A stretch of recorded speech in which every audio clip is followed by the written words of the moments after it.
I was talking to Dave from Senior Softball Bat Reviews, and we thought we'd get together and try to make something positive happen during this virus outbreak. And it's going to be over down the road sometime, and we're going to be back into softball. And why not utilize this in a positive manner to go ahead and break down your swing, work on the parts that are breaking down for you, and come out of it as a far better player with a better appreciation towards a lot of things in life.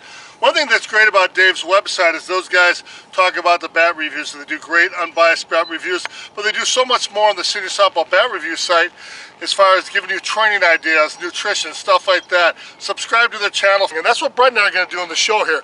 We're going to work on the three parts of the swing, and the first part of the swing that breaks down a ton and you can never recover fully from it is taking your stride and bringing your hands back to coil the upper body, get the weight transfer, and get yourself into a connected position.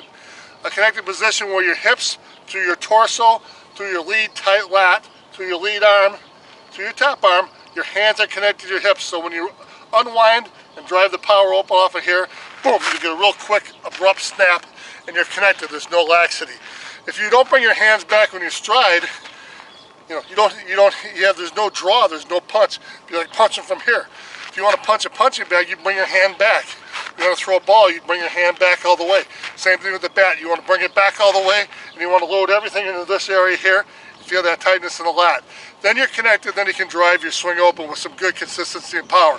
It's probably the number one thing that we see on really poor rec swings that can turn it around in a big hurry. And for me, as I've aged, I start dropping my hands more and more. There's generally, in most swings, there's a tendency to drop it back a little bit and then bring it back. But the more you can make that pure, like you watch my son Brett, as he strides, the hands go straight back. You don't have to do it that way, but the more simple you can make it, especially the less athletic you are, the better you're going to be. The other thing is, you'll notice if you want to have your hands back all the way, you can't have the back elbow up. Back elbow's up, are the hands back all the way? No, watch when I drop the elbow. The hands come back another 3 or 4 inches. And then I get connected. And then more importantly, the knob. The knob, as the bat comes around, is going to be on a plane to strike the ball here, or come down and strike it here on a straight line. Boom, right there.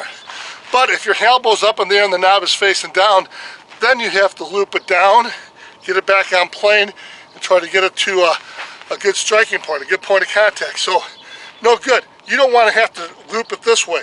When your hands come back, the bat should roughly be parallel to the ground. That way your back elbow's in the slot at your side, your lead arm's almost straight, and the hands are back as far as they can go. Left lat's tight, your whole upper torso's tightened up, and you feel everything loaded into this right hip point. As you take your stride ahead, as you push yourself forward off that back foot and reach the front foot out ahead, you'll feel yourself lower into here. You get a lot of power right into here. You can get the fists and punches off. You see Jason Bratz explained that in the video segment he did for us. And if we combine that power with bringing the hands back here, the hands are closer to this position here, across our chest, lat's tight, we're going to drive everything open, boom, we'll be right there. We're going to show you a quick collage of some really good hitters, and watch how, even though the style is different, where they start, how they do their leg sweep, whatever, but watch how they all get to pretty much the same connected position. And from that point, they can really get a great rotation and snap and a lot of consistency and maximize the power that they have.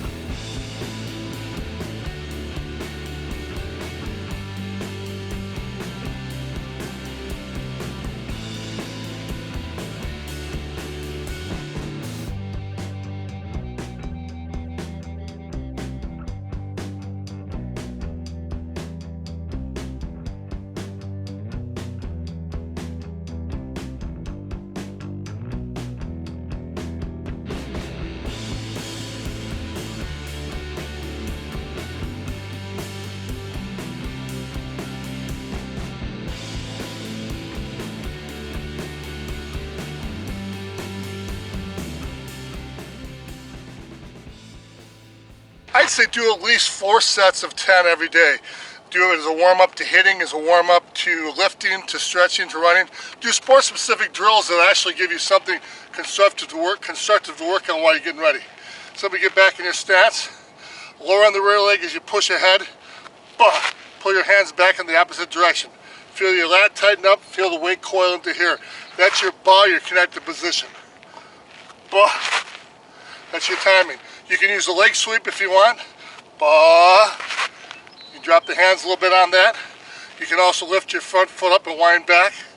Bah. But as you come ahead, pull the hands back. Get the hands back in a good connected position. Then you'll have the hips connected to the hands. When you're going to drive your hips open, it's going to work out great. Just do 3 or 4 sets of 10.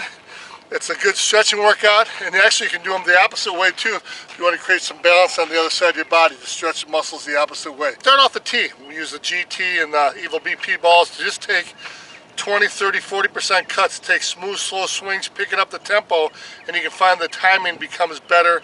And as you get a climb in it to bring the hands back as you stride, you'll find that it tightens up rather quickly, and your rotation just follows a lot more naturally, keeping you with a good body angle, a good launch angle, and you get a lot of power. Keep working on this and be safe, everyone. People ask me all the time, Bear, I'm gonna become a real man like you. Well, you can't. If you want to be a real man, start swinging like a real man. Get yourself a Larry Carter DeMarini. Get you one, boy.